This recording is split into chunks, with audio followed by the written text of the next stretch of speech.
à Kédougou dans le périmètre d'Afrigold, pourtant interdit aux activités d'orpaillage, occasionnant un mort sur le coup. C'est ce qu'a pris l'APS d'une source sécuritaire. Un orpailleur exploité aujourd'hui encore sur le sud a subi un violent éboulement. Alertés, les éléments de la brigade de gendarmerie de Saraya se sont rendus sur les lieux pour procéder au constat d'usage. La source sécuritaire a signalé par ailleurs que les éboulements qui se sont produits dans le périmètre d'exploitation d'Afrigold a enregistré 22 décès en 3 mois au niveau du village aurifère de Karechena. Et puis, le Premier ministre Ousmane Sonko a proposé au gouvernement hier une réforme visant à doter le Sénégal d'une nouvelle imprimerie nationale moderne et performante. Le Premier ministre estime que la mise en place d'une nouvelle imprimerie nationale moderne est importante. Elle est aussi devenue un impératif de bonne gouvernance. Ce que rapporte le secrétaire d'État chargé des relations avec les institutions, Marie-Rose Khadifaye. Cette proposition fait partie des réformes pour la mise en œuvre de la politique de souveraineté nationale, de rationalisation des dépenses publiques, de modernisation de l'État et de sécurisation des documents officiels, a-t-elle écrit dans le dernier communiqué du Conseil des ministres. Et lors de la réunion gouvernementale, Ousmane Sonko a présenté également l'historique de l'imprimerie nationale avant de faire un diagnostic de la situation actuelle de cette structure qui, au plan institutionnel, est un service public administratif placé sous la tutelle du secrétariat général du gouvernement et doté d'une autonomie financière partielle. Sur le plan économique et budgétaire, le Premier ministre a alerté sur les effets des tensions internationales, notamment les crises géopolitiques qui impactent les prix de l'énergie, les chaînes d'approvisionnement et les financements publics. Il a appelé à une discipline budgétaire renforcée et a demandé à chaque département ministériel de proposer dans un délai de 15 jours des mesures concrètes de rationalisation des dépenses et d'optimisation des ressources. Il est 7 heures passées de 3 minutes. Vous écoutez le journal sur Solo Média, toujours en politique. La création de la Fondation Sénégal Solidaire par les 2 premières dames relance le débat sur les fondations présidentielles au Sénégal entre soutien affirmé à la coalition pouvoir et critique du parti PASTEF. Des questions de cohérence politique, de transparence et de gouvernance refont surface. Mariam Sodendiaï nous en dit un peu plus. La création de la Fondation Sénégal Solidaire, portée par les premières dames Marie-Khone Faye et Absa Faye, suscite déjà un débat politique intense. D'un côté, la coalition Diomaye président applaudit et affiche un soutien total à cette initiative sociale. Elle condamne des attaques jugées malveillantes et politisées contre la Fondation des premières dames. Elle dénonce également une campagne de désinformation et rappelle le rôle crucial de la Fondation dans la lutte contre le cancer. De l'autre côté, le parti PASTEF, les patriotes, expriment des critiques rappelant ses positions passées contre ce type de structure jugée opaque. Cette situation soulève plusieurs interrogations légitimes. Pourquoi la coalition au pouvoir soutient-elle aujourd'hui une fondation présidentielle alors que ce modèle avait été fortement critiqué par le passé? Le soutien affiché est-il motivé par une conviction sincère quant à l'utilisation sociale de ce projet ou relève-t-il davantage d'une logique d'alignement politique autour du président Bassirou Diomaye Faye? Peut-on réellement garantir une rupture avec les pratiques du passé, notamment celles reprochées à la fondation de Mariam Sall, souvent pointée du doigt pour son manque de transparence? Quelles garanties concrètes seront mises en place pour assurer une gestion claire, rigoureuse et accessible au public? Enfin, comment expliquer la divergence entre la coalition et une partie de ses soutiens politiques, notamment PASTEF les Patriotes? Assiste-t-on à un simple débat interne ou à une fracture plus profonde sur les principes du gouvernance et de la transparence? Autant de questions qui méritent des réponses claires dans un contexte où les Sénégalais attendent des actes en cohérence avec les engagements de rupture et de bonne gouvernance.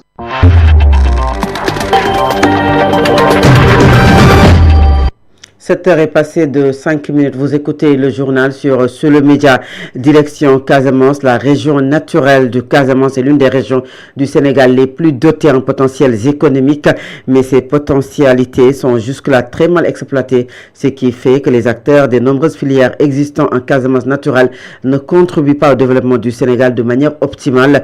Pour corriger cela, l'État, à travers le ministère de l'économie, y a lancé un vaste programme de manographie pour recenser toutes les opportunités qui s'offrent à notre pays.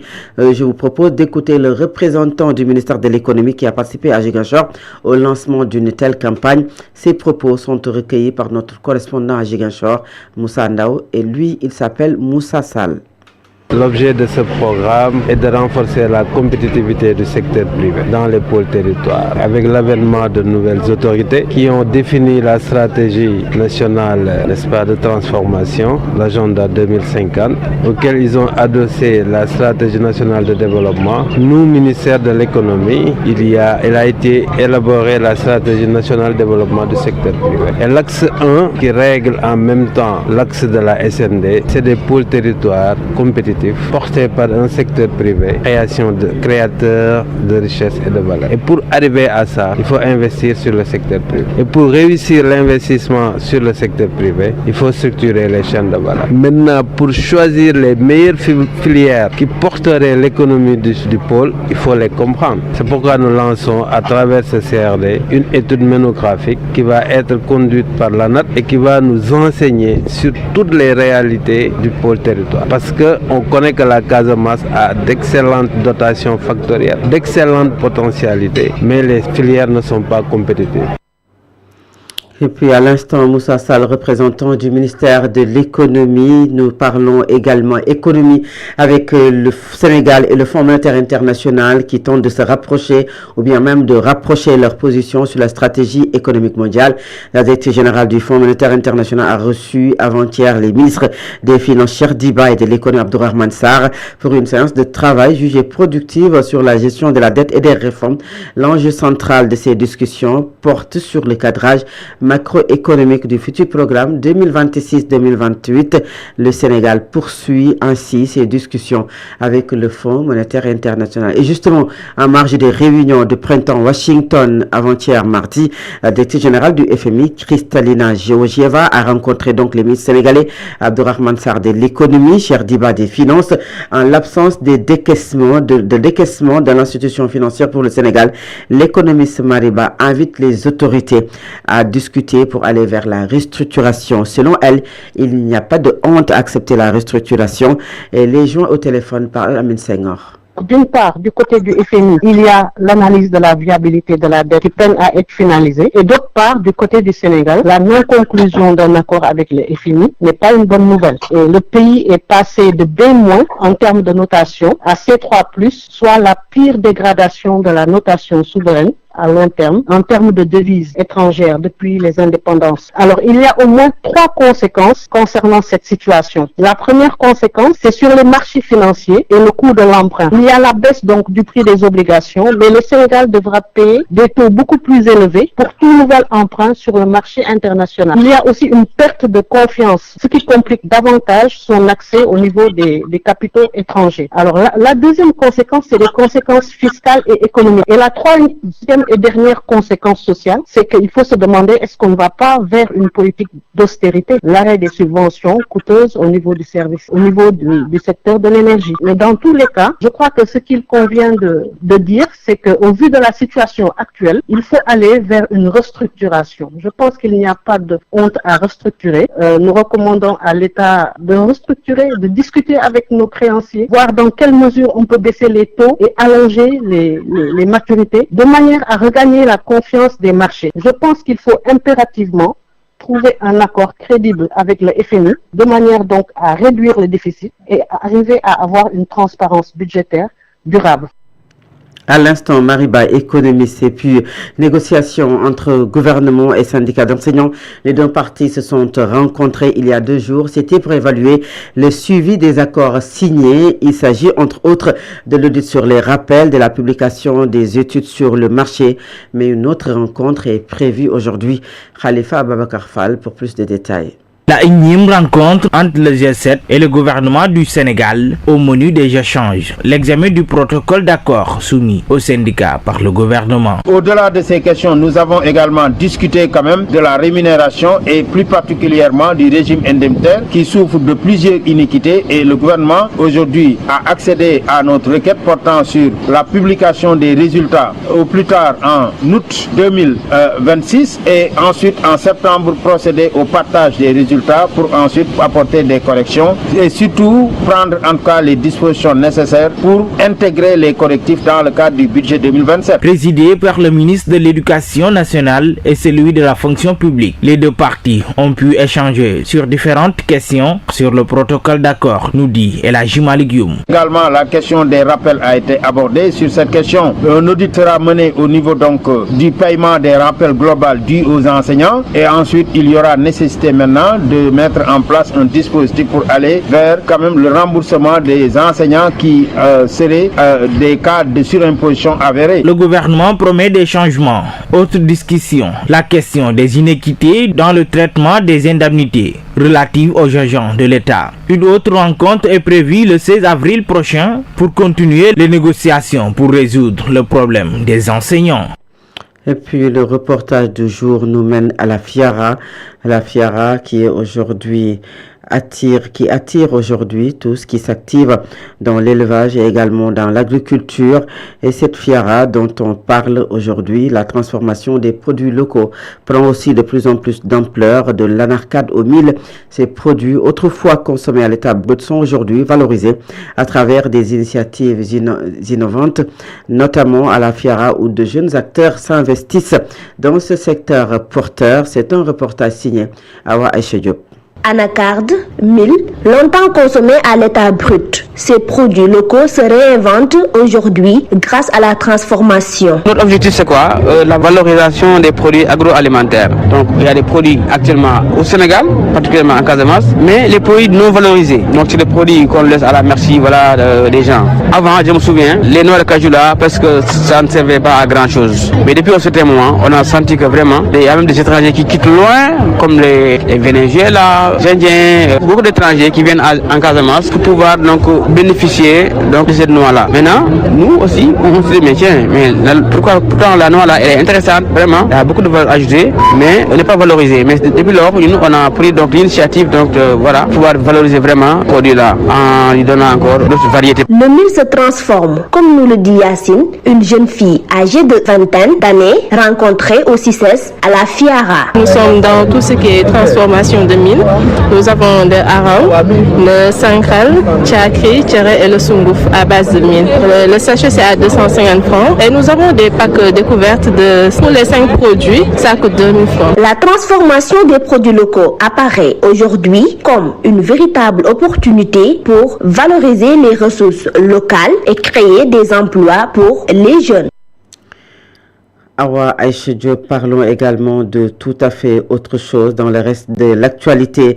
C'est Wojo qui s'installe à Dakar avec un nouvel espace de coworking au sein du Novotel, marquant ainsi son expansion en Afrique. Pensée pour accompagner la révolution des modes de travail, Wojo Dakar propose aux entreprises et entrepreneurs un environnement moderne, flexible et centré sur l'humain. Les détails avec Sira Béatrice Ndion. Wojo annonce son implantation stratégique à Dakar au sein de l'hôtel Novotel. Baptisé Wojo Dakar, cet espace représente la 4e ville en Afrique à accueillir ce concept, contribuant ainsi à accompagner la transformation des modes de travail, comme l'explique Madame Rose Fall, directrice commerciale. Wojo Dakar, c'est un espace de coworking. Si on entend coworking, c'est que plusieurs personnes peuvent se mettre ensemble et travailler dans un seul espace de façon individuellement sans déranger l'autre. Ça, c'est la première partie.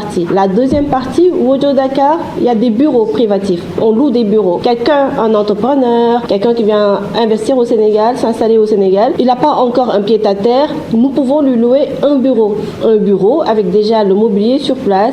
Il vient, il s'installe. Nous avons des chambres aussi. Il peut prendre une chambre ou bien prendre un appartement ailleurs. Mais au moins, cette charge de recherche de bureaux ou de bâtiments ou d'appartements lui sera dégagée. Donc, on répond à ce besoin-là pour tous les investisseurs pour leur faciliter ce travail-là. En troisième, nous proposons des salles de réunion modernes, équipées et qui peuvent répondre à tous leurs besoins, pour tous leurs besoins de rencontres avec des professionnels. Pour répondre aux besoins des entreprises et des entrepreneurs, Wojo Dakar met à leur disposition des bureaux privés, des salles de réunion ainsi qu'un espace coworking entièrement équipé. Wojo, c'est 3 espaces. Un espace de coworking avec plusieurs personnes qui peuvent travailler, un espace dédié aux bureaux privés éducatif et un espace de salle de réunion. Tout ça réuni dans un hôtel, tout en bénéficiant des services de l'hôtel. Dans un hôtel, comme vous le savez, nous avons un restaurant. Ils ont des réductions au niveau de ce restaurant. Nous avons la piscine. Ils peuvent avoir accès à la piscine. Nous avons une salle de sport. Ils peuvent avoir accès à cette salle de sport. Tous les entrepreneurs, tous les professionnels, tous les investisseurs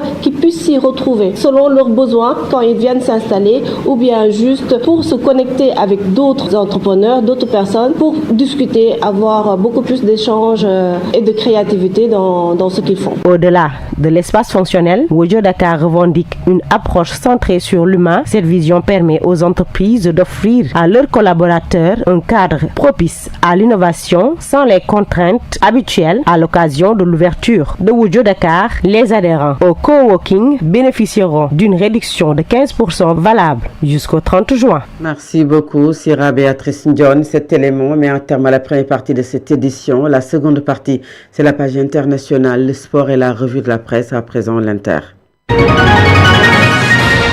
Actualité internationale. Nous mène au Moyen-Orient où les dirigeants d'Israël et du Liban vont se parler aujourd'hui. C'est ce qu'a affirmé hier soir le président américain Donald Trump au lendemain des premiers pourparlers directs entre les deux pays. Le Liban n'est pas au courant d'un prochain contact avec Israël, a affirmé une source officielle. Et le président américain donc qui annonce un échange entre dirigeants israéliens et libanais aujourd'hui. Le Liban dit ne pas être au courant d'un contact avec l'État hébreu. Le blocus des ports iraniens annoncé par l'armée américaine dimanche soir est entré en vigueur lundi 13 avril 2026 à 14h heure temps universel. À 14h temps universel, Donald Trump a menacé lundi de détruire tout navire d'attaque rapide iranien, renforçant le blocus américain imposé aux navires entrant ou sortant des ports et zones côtes iraniennes. En ce moment, Total Energy prévoit une production d'hydrocarbures stable mais freinée par la guerre au Moyen-Orient du premier trimestre. Au premier trimestre, le géant pétrolier Total Energy prévoit de produire autant d'hydrocarbures au premier trimestre 2026 qu'au quatrième trimestre 2025, malgré les pertes de production au Moyen-Orient de l'ordre de 100 000 barils qui équivalent pétrole par jour en moyenne, a-t-il annoncé hier dans un communiqué. Le groupe compense les pertes de production au Moyen-Orient par des démarrages de production sur les sites de Lapa Southwest au Brésil et Mabrouk en Libye. Il anticipe des résultats en forte croissance pour ses activités d'hydrocarbures compte tenu de la hausse des prix et publiera ses résultats du premier trimestre le 29 avril. Enfin, le Liban n'est donc pas au courant d'un prochain contact avec Israël.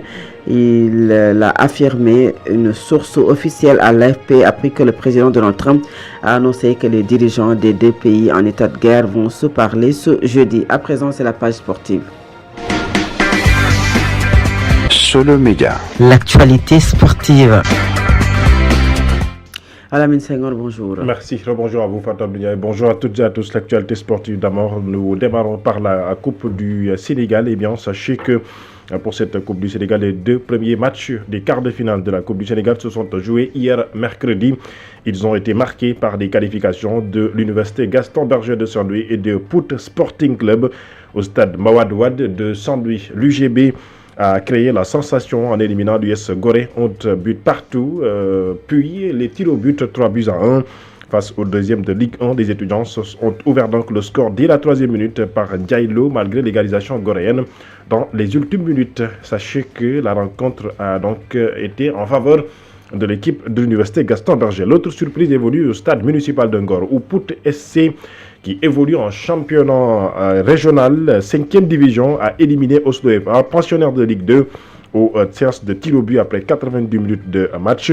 Les deux derniers quarts de finale se disputeront le jeudi. Donc aujourd'hui, le Casa Sport accueillera EJ Fatick, tandis que Teguedji FC jouera donc contre l'équipe de Djambar. Et pour parler de la Coupe de la Ligue cette fois-ci, les premiers quarts de finale se sont disputés hier mercredi. Eh bien, sachez que pour ces quarts de finale, l'équipe de Djambar a réussi donc à se qualifier en demi-finale de cette compétition, à la suite, bien ou en tout cas l'équipe de l'AS Douanes ainsi que l'équipe de la Sonacos à la suite donc de leur succès face à l'équipe de l'AGEL de Rufisque et Amitié FC. Je rappelle que Sonacos a défait Amitié FC et l'AS Douanes a pris le dessus sur l'équipe de l'AGEL de Rufisque à Rufisque. Cette fois-ci, nous parlons de la Ligue des Champions avec surtout le tableau des demi-finales qui est finalement donc connu puisque hier les quarts de finale ont livré leur verdict. Le Real Madrid est éliminé par le Bayern de Munich qui a défait hier sous le score de 4-3. Un score donc cumulé 6-4, bien entendu. Et parallèlement, l'équipe du Bayern de Munich rejoint le Paris Saint-Germain en demi-finale de cette prestigieuse compétition, la Ligue des Champions. L'Atlético Madrid est aussi qualifié en demi-finale, jouera contre l'équipe de l'Arsenal. Aujourd'hui, ce sera donc place à la Ligue Europa Conférence et à la Ligue Europa. Nous reviendrons certainement sur les affiches de cette Ligue Europa et de cette Ligue Europa Conférence. C'est la fin de cette page sportive. Et nous restons avec vous pour le dernier point de cette édition, c'est la revue de la presse. Solo Media Group. La revue de presse.